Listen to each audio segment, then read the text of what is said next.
Dati magkasama, ngayon parang hindi na kita kilala. Anong nangyari? Pera lang ba ang dahilan?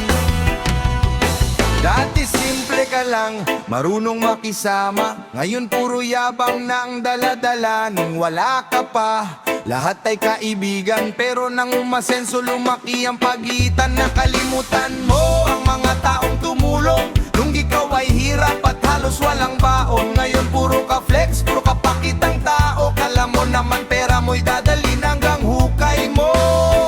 Money change your mind, money change your soul. Akala mo hawak mo na ang buong mundo. Binago ka ng pera, hindi na ikaw ang dati kong kilala. Lumaki man ang bulsa mo ngayon, lumiit naman ang puso mo sa panahon. Binago ka ng pera, pati ugali mo'y nag-iba na. Kala mo mataas ka na sobra, pero tao ka pa rin katulad nila. Ngayon di ka na marunong lumingon sa pinanggalingan mong puno ng hamon. Pag may kailangan ka noon, lapit ka agad. Ngayon kahit kumustahin kami parang bawal. Yung respeto mo'y naiwan sa kahapon, pinalitan ng kayabangan at ilusyon. Nakala mo sukatan ng tao ang salapi, pero hindi mabibili ang dangal at sarili.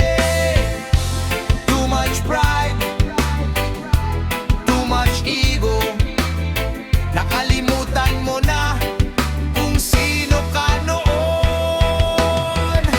Binago ka ng pera, hindi na ikaw ang dati kong kilala. Lumaki man ang bulsa mo ngayon, lumiit naman ang puso mo sa panahon. Binago ka ng pera, pati ugali mo'y nag-iba na. Kala mo mataas ka na sobra, pero tao ka pa rin katulad nila. Pera ay biyaya kung tama ang gamit, pero nagiging sumpa kapag yabang ang kapalit. Hindi masama ang umasenso sa buhay, ang masama'y kapag pagkatao mo ang naiwan. Binago ka ng pera, pero sana matauhan ka pa. Pag dumating ang araw na wala na yan, sino pa kaya ang matitira sa iyong tabi? Binago ka ng pera, yan ang masakit na katotohanan. Hindi pera ang sukatan ng tao, kundi puso at kabutihang taglay nito.